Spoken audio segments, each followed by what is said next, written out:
এইমাত্র যে ভিডিওটা দেখলেন, এটা শাহবাগের ঘটনা।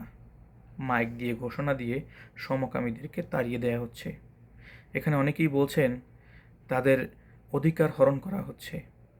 তাদের অধিকার আছে নিজেদের মতামত প্রকাশ করার।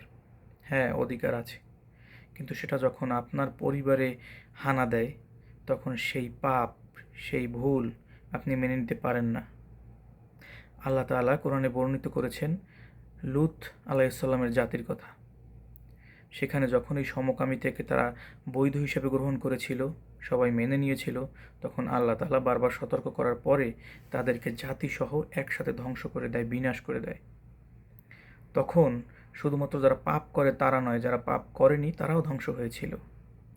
তেমনটি বর্তমানে যারা এই পাপের সাথে জড়িত আছে, এই পাপ যখন সমাজে ছড়িয়ে পড়বে, তখন এই যে আপনি অধিকারের বুলিয়া উড়ান, আপনার ফ্যামিলিতেও এটা ঢুকে পড়বে। আপনার সন্তান এই ভাইরাসে ইনফেক্টেড হবে, আপনি বাঁচতে পারবেন না। বিশেষ করে আপনি খবর নেবেন, বাংলাদেশে যারা এইডস রোগে আক্রান্ত হয় তাদের বেশিরভাগ সমকামিতা এবং নানান ধরনের যৌনতায় লিপ্ত। সমকামী এখানে অধিক পরিমাণে।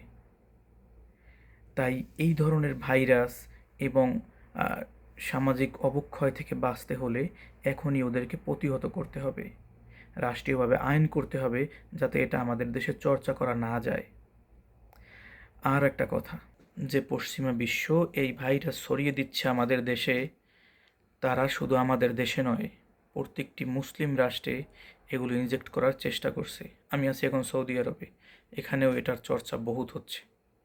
ভাই, এর মাধ্যমে যখন মানুষের মস্তিষ্ক বিগড়ে যাবে, সামাজিক অবক্ষয় শুরু হবে, তখন মুসলিম জাতি এমনিতেই দুর্বল হয়ে যাবে, আর তাদের চাওয়া পাওয়াই এটা। তাই নিজেদের রক্ষা করুন, এই ধরনের বিকৃত মস্তিষ্ক মানসিকতা থেকে দূরে থাকুন। আবার অনেকে ভাবছেন যে এটা আল্লাহ তাদেরকে এভাবে তৈরি করেছে যে তাদের ছেলেদের উপর আসক্ত তারা।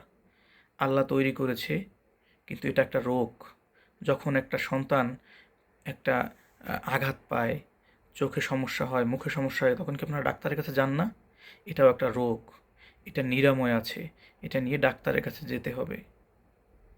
যখন একটা মানুষ তাও যদি সেরে না যায়, তাহলে তাকে বোঝাতে হবে, শিক্ষা দিতে হবে।